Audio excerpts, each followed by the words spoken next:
क्योंकि जो ये काले अंग्रेज आज भी भारत पर राज कर रहे हैं, चाहे बीजेपी का राज आए, चाहे कांग्रेस का आए, चाहे अन्य क्षेत्रीय दलें मिलके गठबंधन की सरकार बनाए, ये सब काले अंग्रेज़ हैं। और गोरे अंग्रेज़ और काले अंग्रेज़ों का राज करने का तरीका एक ही है, वो भी जनता का दमन करके राज करते थे, ये भी जनता का दमन करके राज करते हैं। लेकिन आरएसएस के लोगों की जो मंशा है वो ये कह रहे हैं कि BN राव ने बनाया। तो साथियों, हकीकत यही है कि संविधान बनाया एक संविधान सभा थी, उसने मिलके, प्रारूप समिति थी, उसमें ये कहें कि आप उसके अध्यक्ष हैं, वो अंबेडकर थे। जैन साथियों, आज हमारे साथ एक विशेष रूप से बात करने के लिए हमारे साथ योगेश जी हैं और बात करेंगे और जानेंगे। जिस तरीके से आपने सोशल मीडिया पे आपने देखा होगा या अलग अलग प्लेटफॉर्म पे देखा होगा आपने, बहुत से लोग या बीजेपी और आरएसएस के लोग या बहुत से अन्य लोग जो संविधान के ख़िलाफ़ बोलते हैं या संविधान के ख़िलाफ़ रहते हैं, तो वो उनका मानना ये है कि भारत के जो संविधान जो बनाया है वो चूँकि भीमराव अम्बेडकर ने ये बनाया है। भारत का जो संविधान है वो अम्बेडकर ने नहीं बनाया, BN राव ने बनाया। तो इसी पे जानकारी के लिए और आपको बताएंगे और पूरी जानकारी देंगे कि संविधान किसने बनाया और किस तरीके से इसका निर्माण हुआ और क्या क्या इस संविधान के अंदर। तो आइए हम चलते हैं और बात करते हैं योगेश जी से। बताइए सर आप। देखिए कि ये देश के मज़दूर, किसान और तमाम मेहनतकश लोगों के सामने भ्रम फैलाया गया कि भारत का जो संविधान है वो मतलब अंबेडकर ने लिखा है, एक दलित ने लिखा है और गरीब लोगों का इसमें भला होगा, ये होगा, वो होगा। लेकिन साथियों, मैं आपको बताऊं कि जब ये संविधान बनाया तो जो ड्राफ्टिंग कमेटी थी, जो प्रारूप समिति थी, उसमें कौन लोग थे? उसमें ज़्यादातर कांग्रेस पार्टी के जो नेता थे वो थे। उसमें कौन लोग थे? जो पूंजीपतियों के प्रतिनिधि थे और जो सामंती जो ताकतें थी उनके प्रतिनिधि थे। मतलब मज़दूर, किसान और तमाम मेहनतकश लोगों के प्रतिनिधि उस संविधान सभा की प्रारूप समिति में नहीं थे। ठीक है। तो हकीकत ये है कि भारत का संविधान भारत के शासक वर्ग का संविधान है, वो आम गरीब मज़दूर का संविधान नहीं है, आम गरीब मज़दूर पे राज करने का है। जैसे हम आज दिल्ली में देखें, दिल्ली में मज़दूरों को न्यूनतम वेतन नहीं दिया जा रहा है। न्यूनतम वेतन 18 साढ़े 18 हज़ार हेल्पर का दिया जा रहा है, 6 7 8 हज़ार। तो गरीब आदमी के लिए कानून कहीं नहीं है। एक थाने में गरीब आदमी जाता है, FIR नहीं लिखी जाती है, उसको भगा दिया जाता है। तो भारत का संविधान एक्चुअल में है क्या? जैसे दलितों में काफ़ी आपको बुद्धिजीवी मिलेंगे, वो इतराएंगे कि बाबा साहब ने संविधान लिखा। हकीकत क्या है साथियों?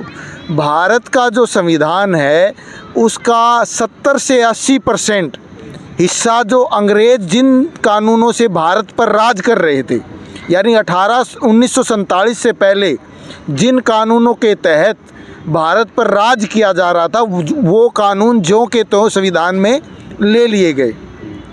और जो बचे कुचे कानून हैं वो इधर उधर से जुटा के, है ना। जैसे हम देखते हैं, हमने जब पढ़ाई के टाइम पे पढ़ा कि भारत का जो संविधान है वो 4-5 देशों से चीज़ें, अलग अलग देशों से ली।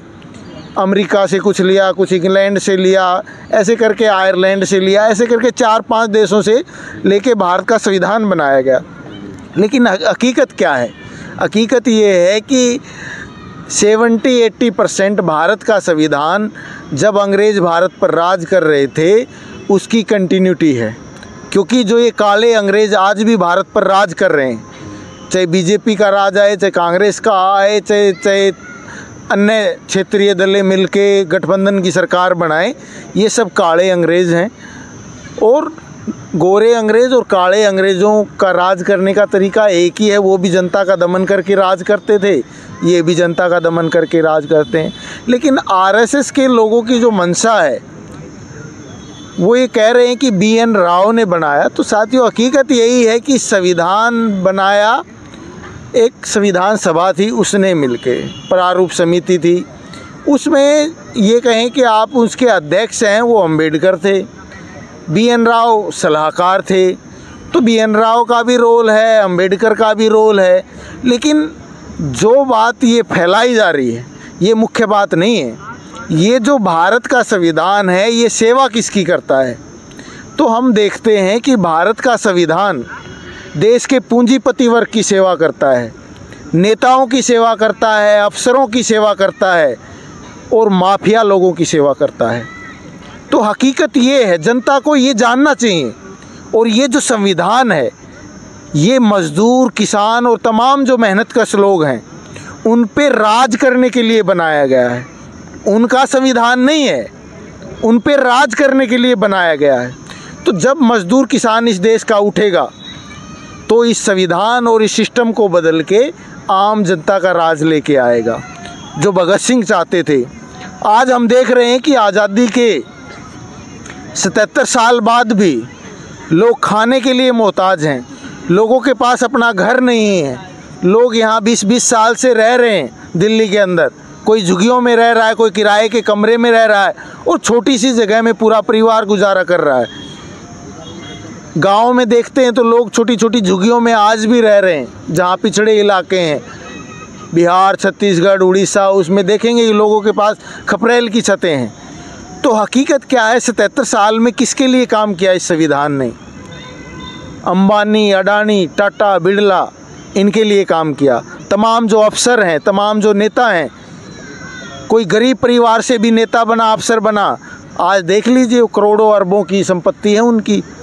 तो यही है कि ये संविधान पहले इंग्लैंड के जो लोग थे, अंग्रेज़, उनके राज करने का एक हथियार था, जो भी कानून थे। और ज़्यादातर उन्हीं कानूनों को लेके कुछ थोड़ा अदला बदली करके कुछ उसमें, और जो ये आरक्षण था वो आरक्षण चुनाव में पहले भी था, ठीक है, थोड़ा नौकरियों में आरक्षण दे दिया और आरक्षण से इस पूंजीपति वर्ग की सेवा करने वाले लोग ही पैदा हुए। जो लोगों के अंदर गुस्सा होता तो गुस्से को शांत करने के लिए आरक्षण दिया गया। वो हो क्या रहा है, तमाम आरक्षण से प्रोफेसर और तमाम जो लोग बने वो आज पूंजीपति वर्ग की सेवा कर रहे हैं और संविधान बचाते घूम रहे हैं। जो गरीब आदमी के साथ अन्याय हो रहा वहाँ नहीं आ रहे हैं वो। यहाँ दिल्ली के अंदर मिनिमम वेज नहीं मिल रहा है। कोई भी अम्बेडकरवादी बुद्धिजीवी या कोई भी बुद्धिजीवी आके ये नहीं बोल रहा कि ये क्यों हो रहा है भाई। तो यही है, मज़दूरों को अपनी लड़ाई खुद लड़नी पड़ेगी। मज़दूर, किसान, छात्र, नौजवान, तमाम मेहनतकश लोगों को लड़ना पड़ेगा। भगत सिंह ने कहा था, जो सरकार जनता के बुनियादी ज़रूरतें हैं उनको पूरा नहीं करती तो नौजवानों का अधिकार ही नहीं बल्कि कर्तव्य भी बन जाता है कि ऐसी सरकार को उखाड़ फेंकें या तबाह कर दें। तो साथियों, आज नौबत यहाँ आ गई है कि नौजवानों को उठ खड़ा होना होगा और एक बराबरी वाला राज, बराबरी केवल कानूनी नहीं, हमारा दुनिया का सबसे महान लोकतंत्र है, समानता, समता, भाईचारा, ये बकवास बात है। जब तक आर्थिक तौर पर बराबरी नहीं होगी, 5 साल में एक दिन वोट डाल देने से कोई बराबरी नहीं हो जाती है। और तमाम जो दलित बुद्धिजीवी हैं उनका जोर रहता है कि राजनीतिक बराबरी हो, सामाजिक बराबरी हो। लेकिन जब तक आर्थिक बराबरी नहीं आएगी तब तक सामाजिक और राजनीतिक बराबरी का अपने आप में कोई मतलब है नहीं। क्योंकि वो तमाम दलित बुद्धिजीवी बोल रहे हैं, आज वो प्रोफेसर हैं, 2-2, 3-3 लाख रुपए पर मंथ की सैलरी ले रहे हैं, तभी वो बोल पा रहे हैं। जनता को बेवकूफ़ बना रहे हैं कि वो इसलिए बोल पा रहे हैं कि वो पढ़ लिख लिए। कोई नहीं पूछता, कुत्ता भी नहीं पूछता है अगर उनके पास रोज़गार ना हो, कितना भी पढ़ लें वो। उनके पास पैसा है, उनके पास संसाधन है, इसलिए वो आज जैसे अंबेडकर नामा चलाते हैं, है ना, प्रोफेसर हैं रतन लाल, तो बकवास करते हैं कि सामाजिक बराबरी चाहिए और राजनीतिक बराबरी चाहिए। बिना आर्थिक बराबरी के राजनीतिक और सामाजिक बराबरी कोई नहीं पूछता है। कितना भी पढ़ ले नौजवान, अगर वो बेरोज़गार है उसको जाहिल बोलेंगे, उसको निकम्मा बोलेंगे और घर के लोग भी इज्जत नहीं देंगे, समाज भी इज्जत नहीं देगा। आज रतन लाल बोल पा रहा है किस लिए, पढ़े होने की वजह से नहीं। रतन लाल से ज़्यादा ज्ञानी लोग समाज में मिल जाएंगे, बेरोज़गार लोग, लेकिन वो प्रोफेसर है, उसके पास संसाधन है, उसके पास पैसा है और एक स्टेटस है प्रोफेसर होने का, इसलिए वो बोल पा रहा है। तो मेरा ये कहना यही है कि तमाम मतलब देश के जो नागरिक हैं, चाहे वो अम्बेडकराइड हों, चाहे वो दलित हों, चाहे वो किसी भी जाति किसी भी धर्म के लोग हों, सबका उत्तरदायित्व तो ये होना चाहिए कि एक मुकम्मल लड़ाई लड़ी जाए जैसा भगत सिंह चाहते थे, और एक मुकम्मल बराबरी लाई जाए समाज में, ताकि कोई आदमी किसी दूसरे आदमी का शोषण ना कर सके। तो हमें भगत सिंह के सपनों का भारत बनाना है। गांधी और नेहरू का भारत हमने देख लिया और सावरकर का अभी 10 साल से हम देख ही रहे हैं। तो यही है कि हमें भगत सिंह के सपनों का भारत बनाना है। और जो ये संविधान है, ये जब संविधान बनाया जा रहा था तो तमाम बुद्धिजीवी खेमे में ये था कि टाटा बिरला एक्शन प्लान बोला गया था इसको, और आजकल ये अडानी अंबानी का एक्शन प्लान है। संविधान है ये अडानी अंबानी का एक्शन प्लान है, कोई आम जनता के लिए इसमें बहुत ज़्यादा नहीं है। ठीक है, बोलोगे ना। जय हिंद साथियों, आज हमारे साथ एक विशेष रूप से बात करने के लिए हमारे साथ योगेश जी हैं और बात करेंगे और जानेंगे, जिससे कि आपने सोशल मीडिया पे आपने देखा होगा या अलग अलग प्लेटफॉर्म पे देखा होगा आपने, बहुत से लोग या बीजेपी और आरएसएस के लोग या बहुत से अन्य लोग जो संविधान के ख़िलाफ़ बोलते हैं या संविधान के ख़िलाफ़ रहते हैं, तो वो उनका मानना ये है कि भारत के जो संविधान जो बनाया है वो चूँकि भीमराव अम्बेडकर ने ये बनाया है। किसने बनाया है, क्या नाम? B N Rao. भारत का जो संविधान है वो अम्बेडकर ने नहीं बनाया, बी एन राव ने बनाया। तो इसी पे जानकारी के लिए और आपको बताएंगे और पूरी जानकारी देंगे कि संविधान किसने बनाया और किस तरीके से इसका निर्माण हुआ और क्या क्या इस संविधान के अंदर। तो आइए हम चलते हैं और बात करते हैं योगेश जी से। बताइए सर आप।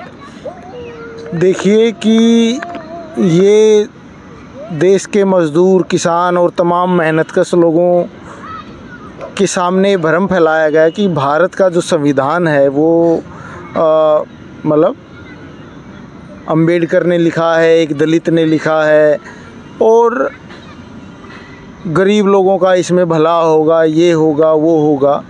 लेकिन साथियों, मैं आपको बताऊं कि जब ये संविधान बनाया तो जो ड्राफ्टिंग कमेटी थी, जो प्रारूप समिति थी, उसमें कौन लोग थे? उसमें ज़्यादातर कांग्रेस पार्टी के जो नेता थे वो थे। उसमें कौन लोग थे? जो पूंजीपतियों के प्रतिनिधि थे और जो सामंती जो ताकतें थी उनके प्रतिनिधि थे। मतलब मज़दूर, किसान और तमाम मेहनतकश लोगों के प्रतिनिधि उस संविधान सभा की प्रारूप समिति में नहीं थे।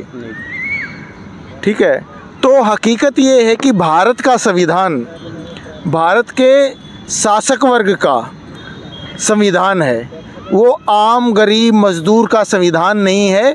आम गरीब मज़दूर पे राज करने का है। जैसे हम आज दिल्ली में देखें, दिल्ली में मज़दूरों को न्यूनतम वेतन नहीं दिया जा रहा है। न्यूनतम वेतन 18 साढ़े 18 हज़ार हेल्पर का दिया जा रहा है, 6 7 8 हज़ार। तो गरीब आदमी के लिए कानून कहीं नहीं है। एक थाने में गरीब आदमी जाता है, FIR नहीं लिखी जाती है, उसको भगा दिया जाता है। तो भारत का संविधान एक्चुअल में है क्या? जैसे दलितों में काफ़ी आपको बुद्धिजीवी मिलेंगे, वो इतराएंगे कि बाबा साहब ने संविधान लिखा। हकीकत क्या है साथियों? भारत का जो संविधान है उसका 70 से 80% हिस्सा जो अंग्रेज़ जिन कानूनों से भारत पर राज कर रहे थे, यानी 1947 से पहले जिन कानूनों के तहत भारत पर राज किया जा रहा था, वो कानून ज्यों के त्यों संविधान में ले लिए गए। और जो बचे कुचे कानून हैं वो इधर उधर से जुटा के, है ना, जैसे हम देखते हैं, हमने जब पढ़ाई के टाइम पे पढ़ा कि भारत का जो संविधान है वो 4-5 देशों से चीज़ें अलग अलग देशों से ली। अमेरिका से कुछ लिया, कुछ इंग्लैंड से लिया, ऐसे करके आयरलैंड से लिया, ऐसे करके 4-5 देशों से लेके भारत का संविधान बनाया गया। लेकिन हकीकत क्या है? हकीकत ये है कि 70-80% भारत का संविधान जब अंग्रेज़ भारत पर राज कर रहे थे उसकी कंटिन्यूटी है।